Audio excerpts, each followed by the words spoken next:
ሰላም ጋይስ እንዴት ናችሁ? በረከት ነኝ። እንግዲህ ዛሬ በጣም ቢዚ የሆነ ቀን ነው ያሳለፍኩትና ለዛም ነው ምንም ቪዲዮ ልሰራላችሁ ያልቻልኩት።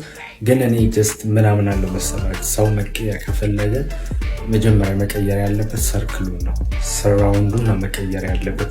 ሰው በነገራችን ላይ ላለመቀየር ምንም አይነት ኤቪደንስ ምንም አይነት ምክንያት ማቅረብ አይችልም። ጀስት በቃ ራሱ ፈቃደኛ ከሆነ መቀየር ይችላል ብዬ አምናለሁ።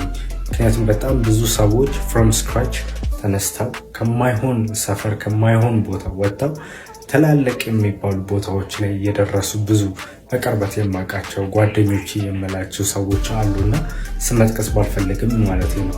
ሰው ምን ልላችሁ ፈልጌ ነው ብቻ ጀስት ይሄ መቀየር ላይፋችሁን ኮምፕሊትሊ መቀየር የምትፈልጉ ከሆነ ካላስፈላጊ ሰዎች ራቁ። ጀስት ምንም ነገር ሊሏችሁ ይችላሉ። መለየት ስትጀምሩ፣ አለባበሳችሁን ስትቀይሩ፣ ፀጉር ስታይላችሁን ስትቀይሩ፣ በቃ ዲስፕሊን ስታረጉት ራሳችሁን ሙድ ሊያዝባችሁ ሊሾፍባችሁ ምናምን ይችላል። ግን ጀስት ትረስት ሚ ራሳችሁን መቀየር የምትፈልጉ ከሆነ ሰራውንዳችሁን ቀይሩ።